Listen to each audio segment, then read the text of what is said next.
Hey everybody, welcome back to Tim Travels. It's Terry, your host. It's about I don't know, 5:20ish.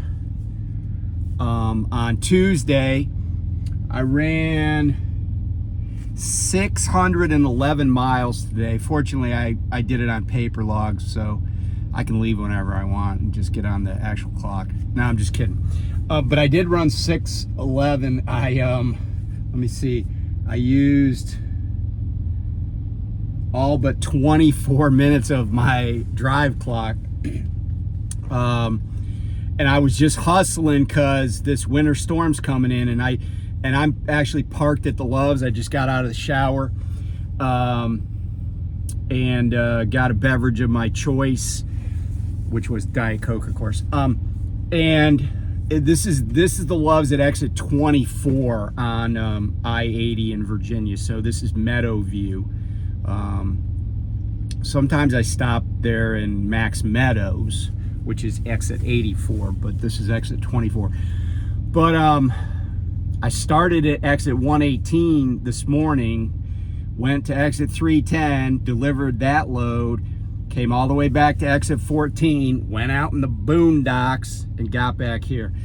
And because I was like, man, if I can just pick that load up, then if I got to sit at a truck stop, I'll be happy, because then when the roads do get better, then I can just jump back on the road and not have to worry about going out in the sticks. So mission accomplished today. I ran pretty hard yesterday too, but yeah, this storm, like I was watching some video earlier, and I don't know that this is all the same storm, but Erie, Pennsylvania, they had a huge pile up with trucks. Multiple trucks crashed into each other. I saw Live Storms Media, and also a bunch of trucks in the median buried in snow. Bad weather out in Springfield, Missouri. I saw another video from there. I'm actually parked in between two Prime guys right now. Yeah, I was looking at the weather forecast for this part of Virginia. So just to give you, so I'm at exit 24, so I'm like 24 miles north of Bristol. But I'm very close to Abingdon. But Abingdon, Roanoke, even before you get there, Christiansburg, they all have bad forecasts. I don't know if it's going to be as bad up in Northern Virginia, but then it's kind of weird. There was like this carve out, and here, I'll show you. Okay, so what I was talking about was there was this area like Northern Virginia, parts of West Virginia, Western Maryland, that was like didn't have winter storm warnings, but then there were some up in PA. But it looks like they've cut back on the PA ones, so maybe running across PA tonight won't be a disaster. But yeah, down here, and you could see all that red and pink area all to the south. This is going to be significant, if not in terms of snowfall, at least in terms of like all the areas impacted. So yeah, just be careful out there. And I'm sure that I'm sure I'll see the damage when I do get back on the road, because there's going to be people out there driving in it. So something happened, and I'm curious. This is almost like a viewer poll, but and I was telling a friend who's at Prime about this, and I said, I actually pulled into, I had a fuel stop in Max Meadows at the Loves yesterday. And if you ever been to Max Meadows, I've said this before, it's a dumpster fire, right? It's a dumpster fire. And when you pull in, there's parking to the right, and then the fuel islands are to the left, but you have to go all the way down the parking and basically make like a big U. But here's the other interesting twist. At the Loves where I'm at right now, the scale is beside the pumps, but the direction of the scale is the same as the direction for pulling through the pumps. But at Max Meadows, it's opposite. So what I sometimes do is when I pull in there, and this was around like 4-ish, 4:30, yesterday.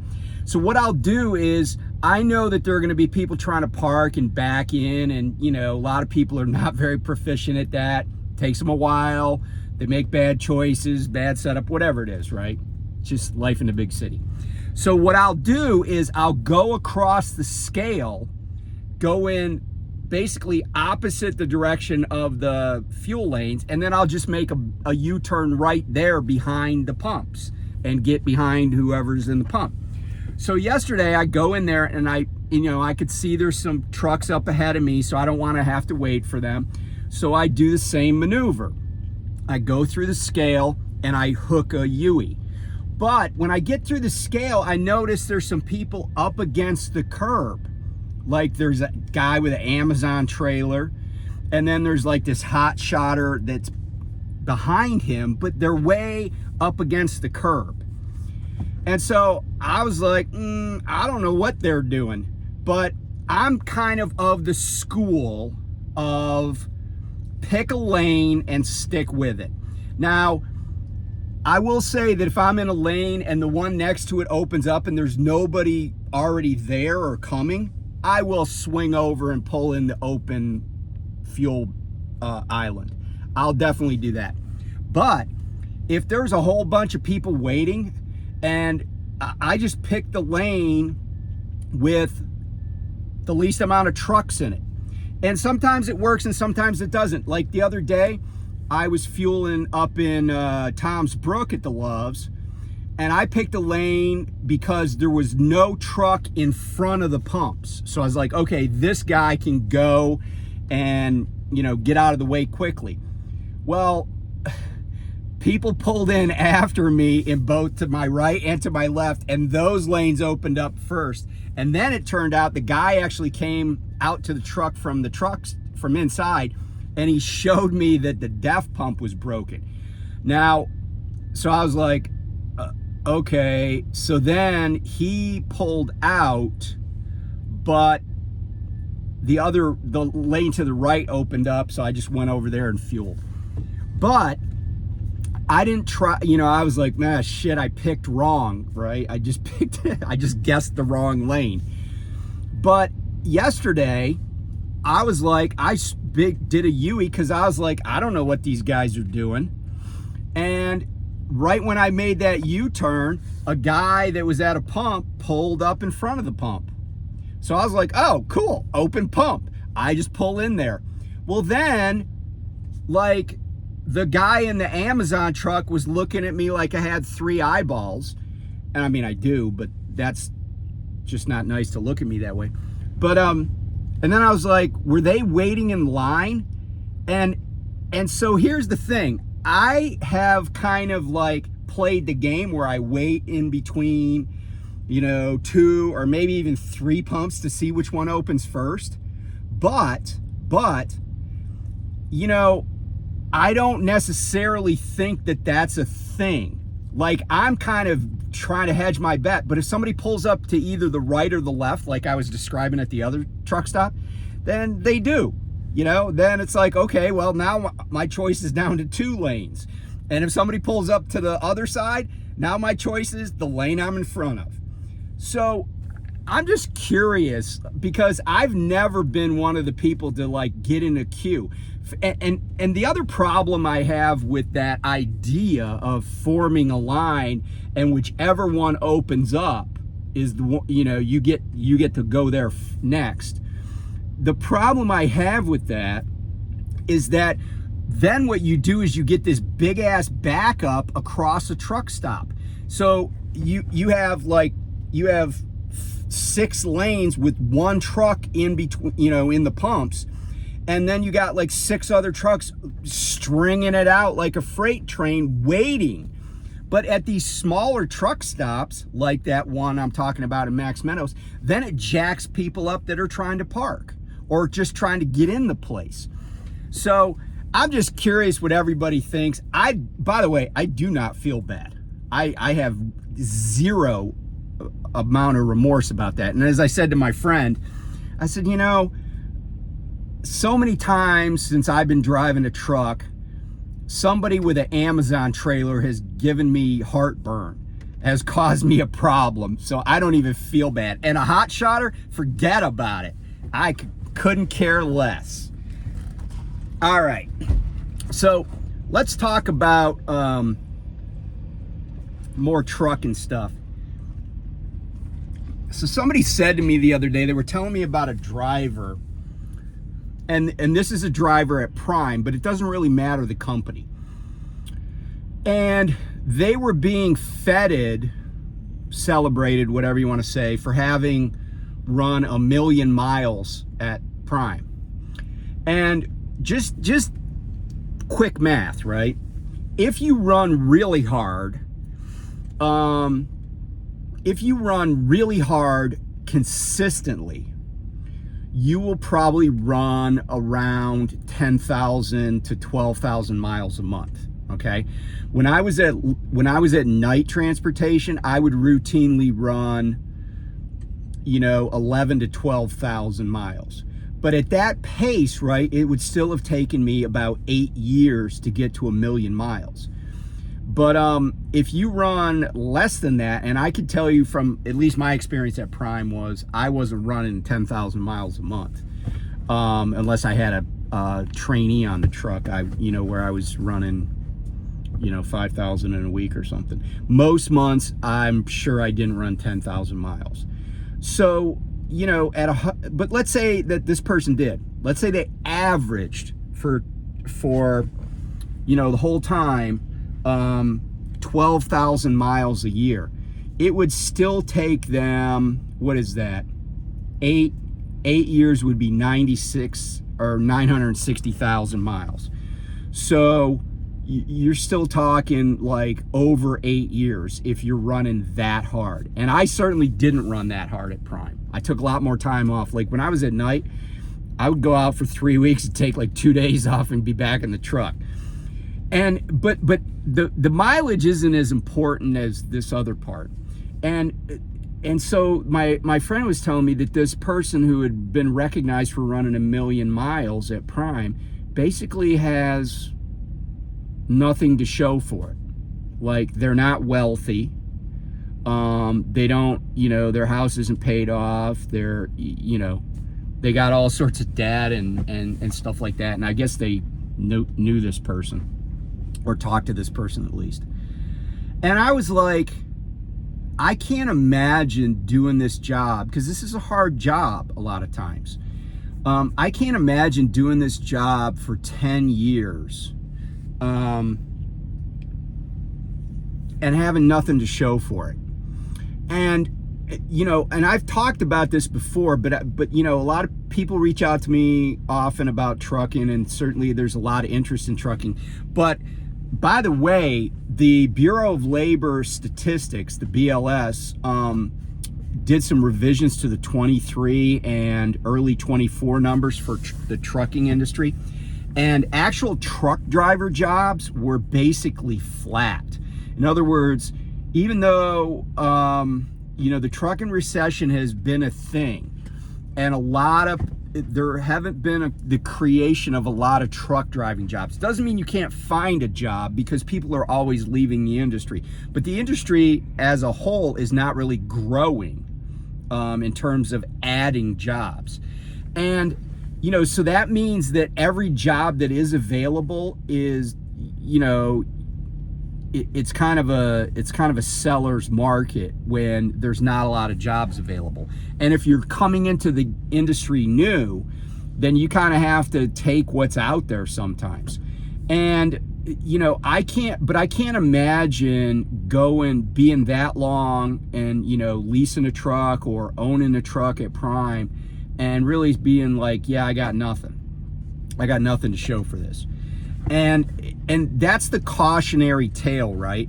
A lot of people, and I've talked about this before, but a lot of people come into this industry with no significant life experience or no significant work experience.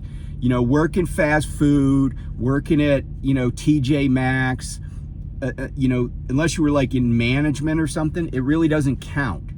And it just seems like it would be a shame to come into an industry that demands so much of you as a driver, and where, you know, you're probably and just to give you an idea, right?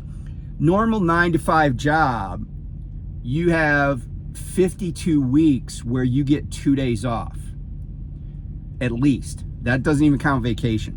52 times 2 is 104. That means that in an average year, 365 minus 104, let's just call it 260. You work about 260 days at the average 9-to-5 job. I can tell you right now that especially in your first few years, the only person that's working only 260 days a year as a truck driver that I know of right now is Lyle at No Hippie Trucking and Transportation, because he has his truck paid off and he drives like 3 days a month now. But like, this job is demanding. And, you know, I've talked about how my driver manager's like, oh, like he said to me yesterday, he's like, are you going to drive all week? Right? Like I've never been asked that by a fleet manager or a driver manager. Are you going to drive Monday through Friday? I was like, yeah, I'll probably actually stay out till Sunday because I want Monday and Tuesday off, you know, because they're trying to get me to train. And he's like, oh, can you come by the terminal and get this training paperwork or whatever? But I was like, yeah, just route me after I do this load. But that's pretty rare. Like, my driver manager, and he said, hey, can you do this other load for this other guy? And I know the guy, and we're all just dust haulers, you know. And he said, but I'll need to run up to PA to get that load, cover that guy's, what the route he normally runs, because he's taking a day off to just move, you know. But that's rare. And you kind of, I don't know if I would say you got to pay your dues, but you got to pay your dues, right? Like, you got to put yourself in a position to find one of those jobs. And I just kind of lucked into the job that I have. But, you know, I think I'm probably going to drive maybe another 4 years. And maybe I'll find something instead of driving in that time. But in 4 years, all of our properties will be paid off. Who knows, maybe Social Security will be there, maybe it won't. Hell, I'm not even sure about my military pension. I mean, I would not be surprised at anything. I just wouldn't. It's yeah, I wouldn't be surprised. I'd be pissed, and I don't know what I'd do, you know. If I was single, I know what I would do. If I didn't have a wife and kids, and I know what I'd do. But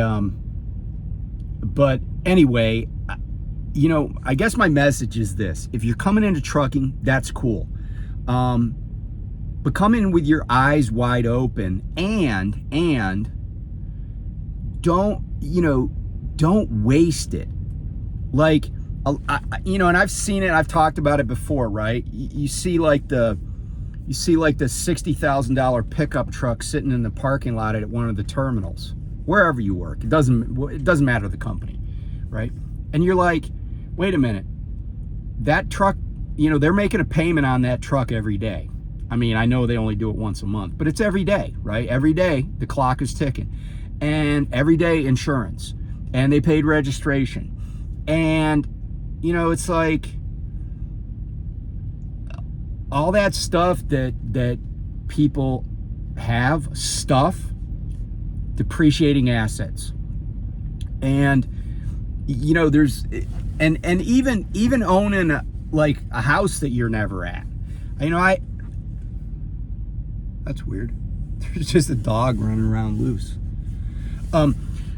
You know, I told a driver, she was young and she owned a house, and she was going to have her fiance come to Prime, and she was going to train him, but she had a house. I was like, why don't you sell the house?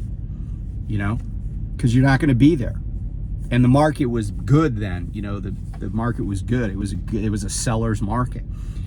So it's like, you're not going to be there anyway. And then she told me where she lived, and I said, oh, do you have family there? She goes, no, my family all moved away. I was like, So you could go anywhere, right? And you're going to be on the truck, you know? So I just share all this with you because I hate to see people devote a lot of their lives to something and have nothing at the end of it.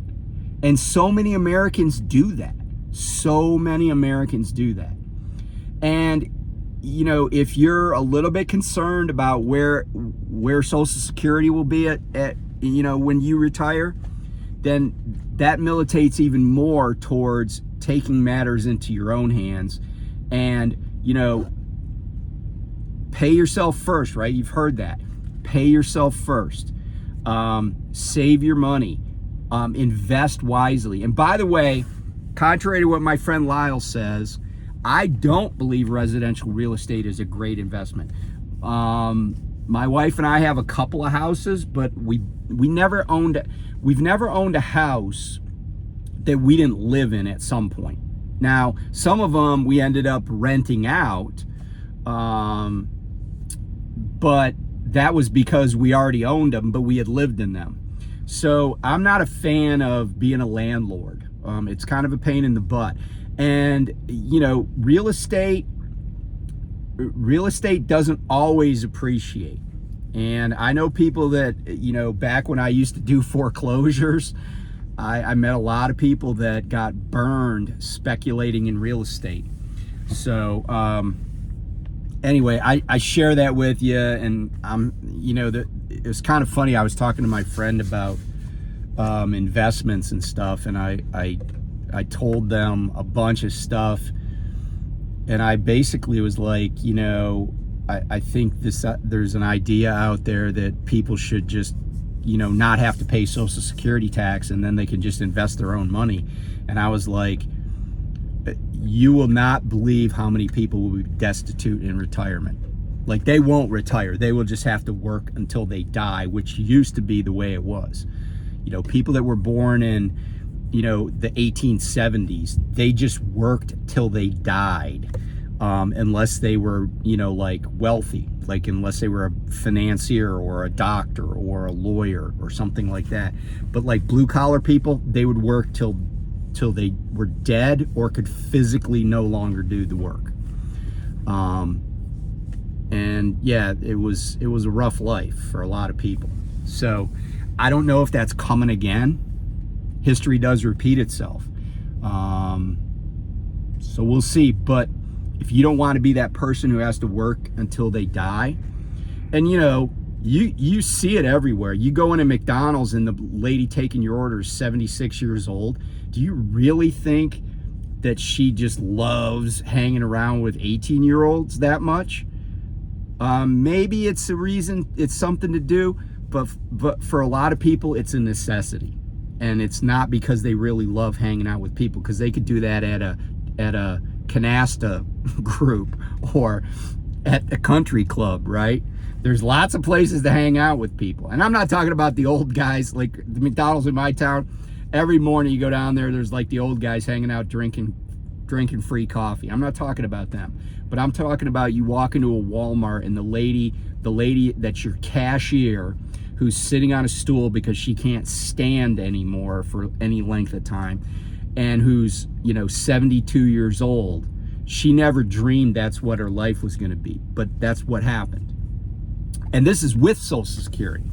So anyway, and I don't want to get into some big discussion. I mean, I'm happy to talk about Social Security and explain it.